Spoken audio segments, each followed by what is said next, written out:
Hey guys, welcome to government jobs Gyan YouTube channel. Guys, आज की इस वीडियो में हम बात करेंगे Madhya Pradesh food safety officer के new recruitment notification online form apply process के बारे में। जी हां दोस्तों, Madhya Pradesh public service commission ने यहां पर खाद्य विभाग के अंतर्गत फूड सेफ्टी ऑफिसर के खाली पदों को भरने के लिए नोटिफिकेशन रिलीज किया हुआ है। लास्ट डेट की अपडेट है, केवल 5 दिन यहाँ पर शेष रह गए हैं। आप जल्द से जल्द अपना फॉर्म अप्लाई कर ले। अंतिम मौका है आपके पास यहाँ पर, अगर आप खाद्य विभाग में एज ए फूड ऑफिसर अपना कैरियर बनाना चाहते हैं। कैसे आप इस भर्ती में पार्टिसिपेट करने के लिए अपने फॉर्म अप्लाई कर सकते हो, स्टेप बाय स्टेप इसकी पूरी जानकारी हम आपको इस वीडियो में देंगे।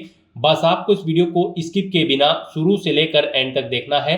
उसके बाद वीडियो पसंद आए तो इसे लाइक और शेयर कर दें। चैनल पर नए हो तो इसे सब्सक्राइब कर लें। साथ ही साथ फॉर्म अप्लाई करते हुए आपके सामने जो जो भी प्रॉब्लम फेस हो रही है उन सभी का हल आपको इस वीडियो में मिल जाएगा। और हम आपको ये भी बताएंगे कि कौन सी वो कॉमन मिस्टेक है जिसे करने से आपका एप्लीकेशन फॉर्म रिजेक्ट हो सकता है। तो आपको उस मिस्टेक को अवॉइड करते हुए अपना फॉर्म अप्लाई करना है और अपने फॉर्म को रिजेक्ट होने से बचाना है। साथ ही साथ कैसे आपको अपने डॉक्यूमेंट अपलोड करने हैं, कैसे आपको अपना फोटो सिग्नेचर अपलोड करने हैं, कौन सा डॉक्यूमेंट कितने केबी में यहाँ पर आपका अपलोड होगा, पूरी जानकारी आपको इस वीडियो में दी जाएगी। बस आपको एंड तक हमारे साथ इस वीडियो में बने रहना है। तो बिना कोई वक्त गंवाए चलिए शुरू करते हैं। आपको इस वीडियो के डिस्क्रिप्शन बॉक्स में हमारी वेबसाइट IND-sarkari-naukri.in के इस पेज का लिंक मिल जाएगा। यहाँ पर आपको इस भर्ती के रिगार्डिंग सभी डिटेल्स प्रोवाइड कर दी गई है। मध्य Pradesh public service commission MPPSC ने फूड सेफ्टी ऑफिसर के 120 खाली पदों को भरने के लिए नोटिफिकेशन रिलीज किया हुआ है। आप 27 अप्रैल 2025 तक अपने फॉर्म अप्लाई कर सकते हैं। जल्द से जल्द आप अपने फॉर्म अप्लाई कर लें। केवल 5 दिन का समय रह गया है। आप कहीं ऐसा ना हो कि अंतिम समय में कोई टेक्निकल प्रॉब्लम आ जाए, तो आप लास्ट डेट का वेट न करें और जल्द से जल्द अपने फॉर्म अप्लाई कर लें। 21 से 40 साल आपकी आयु सीमा रखी गई है। आप ऑल इंडिया से ऑनलाइन अप्लाई कर सकते हो। उसके लिए आपको इस पेज को नीचे स्क्रॉल डाउन करना है, इंपोर्टेंट लिंक सेक्शन में आना है, ऑफिशियल नोटिफिकेशन PDF लिंक पर क्लिक करके इस भर्ती के नोटिफिकेशन को ओपन कर लेना है और इसमें से आपको पूरी डिटेल रीड कर लेनी है। यहाँ पर आपको सभी डिटेल्स प्रोवाइड कर दी गई है, जैसे कि क्या पोस्ट का नाम है, कितनी उसके लिए नंबर ऑफ वैकेंसीज है, कैसे आप अप्लाई कर सकते हो, कब से कब तक अप्लाई कर सकते हो, क्या आपका एलिजिबिलिटी क्राइटेरिया होना चाहिए। पूरी जानकारी आपको इस नोटिफिकेशन में दे दी गई है। आप सभी डिटेल्स यहाँ से रीड आउट करें, उसके बाद अपने फॉर्म अप्लाई कर लें। फॉर्म अप्लाई करने के लिए भी आपको हमारी वेबसाइट के इसी पेज पर ही अप्लाई ऑनलाइन का लिंक दिया गया है। जैसे ही आप इस लिंक पर क्लिक करेंगे तो आपके सामने यहाँ पर मध्य प्रदेश पब्लिक सर्विस कमीशन का ये ऑनलाइन पोर्टल ओपन होगा। यहाँ पर आने के बाद गाइज आपको सबसे पहले अपनी उच्चतम शैक्षणिक योग्यता सिलेक्ट करनी है। आपके पास ग्रेजुएट डिग्री है, पोस्ट ग्रेजुएट डिग्री है या फिर डॉक्टरेट, आप अपने अकॉर्डिंग यहाँ पर ऑप्शन सेलेक्ट करें। उसके बाद यहाँ पर आप विषय चुनें किसमें आपने अपनी ग्रेजुएशन या फिर पोस्ट ग्रेजुएशन या फिर डॉक्टरेट उपाधि प्राप्त की है। यहाँ पर आप वो सब्जेक्ट सेलेक्ट करें। उसके बाद यहाँ पर गाइड हम आपको बता दें, इस भर्ती में पार्टिसिपेट करने के लिए आपके पास किसी मान्यता प्राप्त विश्वविद्यालय से खाद्य प्रौद्योगिकी या फिर डेयरी या फिर जैव प्रौद्योगिकी या तेल प्रौद्योगिकी या कृषि विज्ञान या पशु चिकित्सा विज्ञान या जैव रसायन विज्ञान या सूक्ष्म जीव विज्ञान या फिर रसायन विज्ञान या चिकित्सा में ग्रेजुएशन या फिर पोस्ट ग्रेजुएशन या फिर डॉक्टरेट की डिग्री होनी जरूरी है।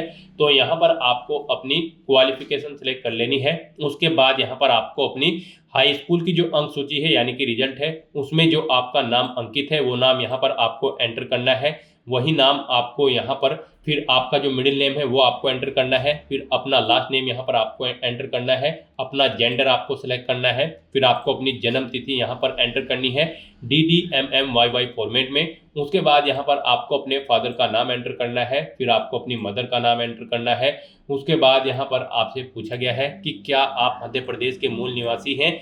अगर हैं तो यस करें, नहीं है तो यहाँ पर आप नो ऑप्शन सेलेक्ट करें और फिर यहाँ पर आपको अपनी श्रेणी सेलेक्ट कर लेनी है। उसके बाद यहाँ पर आपसे पूछा गया कि क्या आप क्रीमी लेयर कैंडिडेट हैं। अगर हैं तो यस करें, नहीं तो नो ऑप्शन सेलेक्ट करें। उसके बाद यहाँ पर अगर आप रिजर्व कैटेगरी से बिलोंग करते हो तो यहाँ पर आपको अपनी जाति का नाम देना होगा। उसके बाद गाइज यहाँ पर आपसे पूछा गया है आपके विवाह से संबंधित जानकारी, क्या आप विवाहित हैं, अगर हैं तो यस करें और फिर यहाँ पर आपको अपनी पत्नी या फिर पति का नाम देना है। उसके बाद आपको अपने जीवित बच्चों की संख्या यहाँ पर सिलेक्ट करनी है। फिर अंतिम बच्चे की जन्म तिथि यहाँ पर आपको सिलेक्ट कर लेनी है। फिर आपसे पूछा गया कि क्या आपके अंतिम बच्चे जुड़वा हैं, अगर हैं तो यस करेंगे, नहीं तो नो ऑप्शन सिलेक्ट करेंगे। उसके बाद क्या अभ्यर्थी विधवा, तलाकशुदा या फिर परित्याक्ता महिला है तो यस करेंगी, नहीं तो नो ऑप्शन सिलेक्ट करेंगी। और अगर आप विवाहित नहीं है तो यहाँ पर आपको नो ऑप्शन सिलेक्ट करना है, आगे की डिटेल्स आपको नहीं देनी होगी। उसके बाद यहाँ पर आपसे पूछा गया है मध्य प्रदेश शासन द्वारा प्राधिकृत प्राधिकारी द्वारा जारी स्थायी जाति प्रमाण पत्र का विवरण आपको देना होगा। अगर आप रिजर्व कैटेगरी से बिलोंग करते हो, जारीकर्ता का पद का नाम यानी कि आपको पटवारी, तहसीलदार या फिर कानून को किसने जाति प्रमाण पत्र प्रोवाइड कराया है वो डेजिग्नेशन यहाँ पर आपको देनी है। प्रमाण पत्र जारी करने वाले जिले का नाम आपको सिलेक्ट करना होगा। प्रमाण पत्र का क्रमांक देना होगा। प्रमाण पत्र जारी होने की दिनांक यहाँ पर आपको सिलेक्ट कर लेनी होगी। उसके बाद यहाँ पर आपसे पूछा गया कि क्या आप पीडब्ल्यूडी कैंडिडेट हैं, अगर है और आपकी जो परसेंटेज है पीडब्ल्यूडी की वो 40% से अधिक है तो यहाँ पर आप यस करेंगे, नहीं तो आप नो ऑप्शन सेलेक्ट करेंगे। उसके बाद अगर आप यस करते हो तो फिर यहाँ पर आपको अपनी दिव्यांगता की डिटेल्स देनी होगी, जैसे कि क्या अभ्यर्थी का दिव्यांगता प्रमाण पत्र सक्षम प्राधिकारी जिला चिकित्सा मंडल द्वारा जारी किया गया है, अगर किया गया है तो यस करेंगे, नहीं तो नो ऑप्शन सेलेक्ट करेंगे यहाँ पर। उसके बाद आपको दिव्यांगता का प्रकार अपना सिलेक्ट करना होगा, दिव्यांगता का प्रमाण पत्र क्रमांक देना होगा, दिव्यांगता का प्रतिशत आपको देना होगा, दिव्यांगता प्रमाण पत्र जारी होने की दिनांक आपको सिलेक्ट कर लेनी होगी। और फिर आपसे पूछा गया क्या अभ्यर्थी को परीक्षा केंद्र के भूतल स्थिति कक्ष में बैठने की सुविधा की आवश्यकता है, अगर आप पीडब्ल्यूडी कैंडिडेट हैं तो आप अपने अकॉर्डिंग यस या नो ऑप्शन यहाँ पर सिलेक्ट कर लेंगे। उसके बाद यहाँ पर आपसे पूछा गया है क्या अभ्यर्थी कभी सेवा से पृथक करने के दंड से दंडित किया गया है, अगर किया गया है तो यस करें, नहीं तो नो ऑप्शन सिलेक्ट करें। क्या आपके विरुद्ध कोई आपराधिक प्रकरण लंबित है, अगर है तो यस करेंगे, नहीं तो नो ऑप्शन सिलेक्ट करेंगे। फिर आपसे पूछा गया कि क्या आप आयोग की किसी परीक्षा अथवा चयन की विवर्जित अवधि में हैं, अगर है तो यस करें और फिर आप एलिजिबल नहीं होंगे तो यहाँ पर आपको नो ऑप्शन सिलेक्ट करना होगा। उसके बाद आपसे पूछा गया कि क्या अभ्यर्थी मध्य प्रदेश शासन अथवा उसके नगर सैनिक निगम मंडल स्वासी संस्थाओं में सेवारत है, अगर है तो यस करेंगे और फिर उसकी डिटेल देंगे, जैसे कि क्या आपके पास मध्य प्रदेश राज्य के रोजगार कार्यालय में जीवित पंजीयन है, अगर है तो यस करेंगे, नहीं तो नो करेंगे। पंजीकरण क्रमांक देंगे और अगर नहीं है तो यहाँ पर आपको नो ऑप्शन सेलेक्ट करना है। उसके बाद यहाँ पर आपसे पूछा गया यदि आप सेवारत हैं तो नियुक्त अधिकारी को उनको सूचित किया है तो यस करें, नहीं तो नो ऑप्शन सेलेक्ट करें। फिर आपसे पूछा गया क्या आपका मध्य प्रदेश राज्य के रोजगार कार्यालय में जीवित पंजीयन है, अगर है तो यस करें और फिर उसकी डिटेल दें, जैसे कि पंजीकरण क्रमांक करने वाले जिले का नाम, पंजीकरण क्रमांक आपको देना होगा, पंजीकरण क्रमांक जारी होने की दिनांक आपको सिलेक्ट करनी होगी और अगर नहीं पंजीयन है आपका तो आपको नो ऑप्शन सेलेक्ट करना है, आगे की डिटेल डिसेबल कर दी जाएगी, आपको नहीं देनी है। उसके बाद यहाँ पर आपसे पूछा गया कि क्या आप एक सर्विसमैन है, आप मध्य प्रदेश के भूतपूर्व सैनिक हैं, अगर हैं तो यस करें और फिर भूतपूर्व सैनिक है तो नियुक्ति की तिथि यहाँ पर आप सिलेक्ट करें, भूतपूर्व सैनिक का कुल अनुभव यहाँ पर आप एंटर करें, यदि भूतपूर्व सैनिक है तो सेवानिवृत्ति की तिथि यहाँ पर आप सिलेक्ट करें और अगर नहीं है तो यहाँ पर आपको नो ऑप्शन सेलेक्ट करना है, आगे की डिटेल आपको डिसेबल कर दी जाएगी। उसके बाद यहाँ पर आपसे पूछा गया कि क्या आप मध्य प्रदेश शासन द्वारा अनुसूचित जाति, अनुसूचित जनजाति एवं पिछड़ा वर्ग कल्याण विभाग की अंतरजातीय विवाह योजना के अंतर्गत पुरस्कृत स्वर्ण पार्टनर है, अगर है तो यस करें, नहीं है तो आप नो ऑप्शन सेलेक्ट करें। क्या अभ्यर्थी विक्रम अवार्ड सम्मानित खिलाड़ी है, अगर है तो यस करेंगे, नहीं तो नो ऑप्शन सेलेक्ट करेंगे।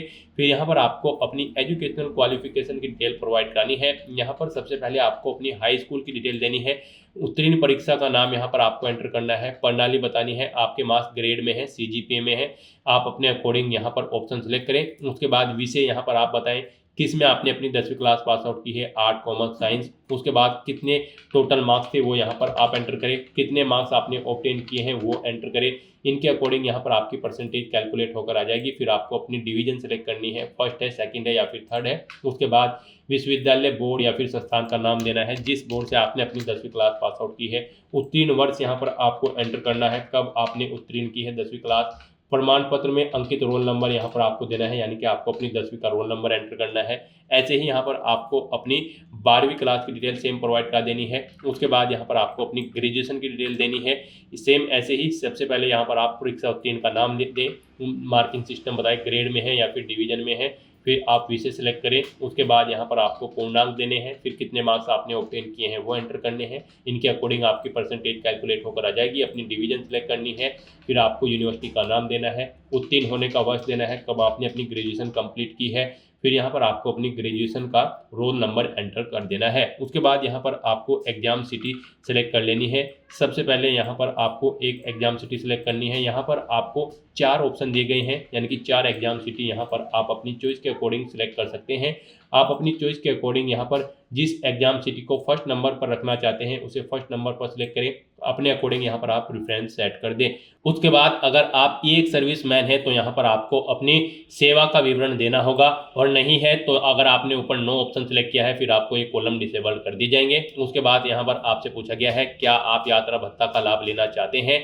यहाँ पर केवल मध्य प्रदेश के अनुसूचित जाति, जनजाति, अन्य पिछड़ा वर्ग, नॉन क्रीमी लेयर एवं दिव्यांगजन कैंडिडेट को यात्रा भत्ता का लाभ मिलेगा। तो यहाँ पर अगर आप इनके अंतर्गत आते हैं तो यस करें, नहीं तो नो ऑप्शन सेलेक्ट करें। उसके बाद यहाँ पर आपको अपने बैंक खाते का विवरण देना है। आपको सबसे पहले बैंक का नाम देना है, उसका IFSC कोड यहाँ पर एंटर करना है, शाखा का नाम देना है, शाखा का कोड एंटर करना है, खाता धारक का नाम यहाँ पर आपको एंटर करना है, अपना खाता संख्या यहाँ पर एंटर करना है। उसके बाद यहाँ पर आपको अपनी पासबुक की मुख्य पृष्ठ की स्कैन कॉपी यहाँ पर आपको अपलोड करनी है। वो JPG फॉर्मेट में होना चाहिए और उसका साइज 200 KB से कम होना चाहिए, यानी कि आपको अपनी पासबुक का फोटो खींचकर उसे यहाँ पर अपलोड करना है। उसके फर्स्ट पेज का आपको चूज फाइल बटन पर क्लिक करना है, फाइल को सिलेक्ट करना है और उसे यहाँ पर सिलेक्ट करके अपलोड कर देना है। उसके बाद यहाँ पर आपको अपना वर्तमान पता एंटर करना है। आप अपना राज्य सिलेक्ट करें, जिला एंटर करें, पता दें, पिन कोड एंटर करें, लैंडमार्क दें और उसके बाद आपको अपना स्थायी पता सेम ऐसे ही एंटर करना है। और अगर आपका स्थायी पता आपके वर्तमान पते के अकॉर्डिंग है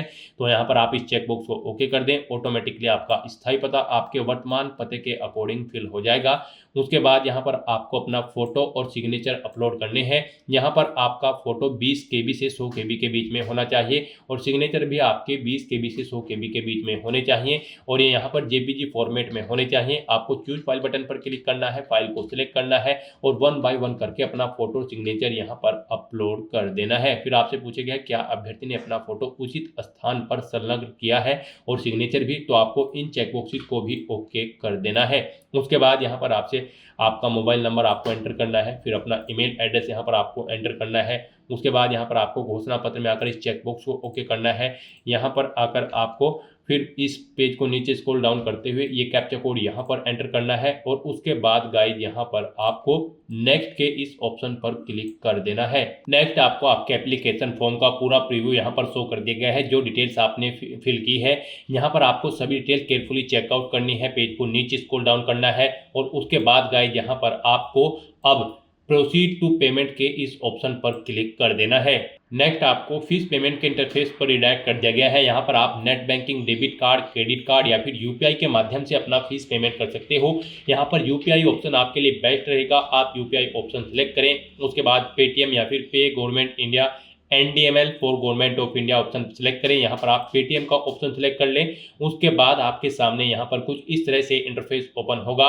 अब यहाँ पर आपको आपकी कैटेगरी के अकॉर्डिंग एप्लीकेशन फीस का अमाउंट शो कर दिया गया है। गाइस यहाँ पर हम आपको बता दें, जनरल और अदर स्टेट कैंडिडेट के लिए 500 रुपये फीस है। OBC, EWS, SC, ST, PWD candidate के लिए 250 रुपये फीस है। यहाँ पर 40 रुपये पोर्टल चार्ज है, इसलिए यहाँ पर आपको अपनी फीस में 40 रुपये और ऐड करके जमा कराने होंगे। तो यहाँ पर अब आपको सबमिट के इस ऑप्शन पर क्लिक करना है। उसके बाद आपके सामने यहाँ पर कुछ इस तरह से इंटरफेस ओपन हो जाएगा। अब यहाँ पर आप इस QR कोड को स्कैन करें और अपना फीस पेमेंट कर दें। सक्सेसफुली फीस पेमेंट करने के बाद यहाँ पर आपका एप्लीकेशन फॉर्म सबमिट हो जाएगा। उसके बाद आपको अपने एप्लीकेशन फॉर्म का एक हार्ड कॉपी प्रिंट आउट ले लेना है फ्यूचर यूज के लिए, फ्यूचर रेफरेंस के लिए। तो दोस्तों ऐसे आप मध्य प्रदेश लोक सेवा आयोग के फूड सेफ्टी ऑफिसर के खाली पदों को भरने के लिए अपना फॉर्म अप्लाई कर सकते हो बिना कोई मिस्टेक किए हुए। आज की इस वीडियो में बस इतना ही। आई होप ये वीडियो आपको पसंद आई होगी। अगर पसंद आई हो तो इसे लाइक और शेयर करें। चैनल पर नए हो तो इसे सब्सक्राइब कर लें। Thanks for watching.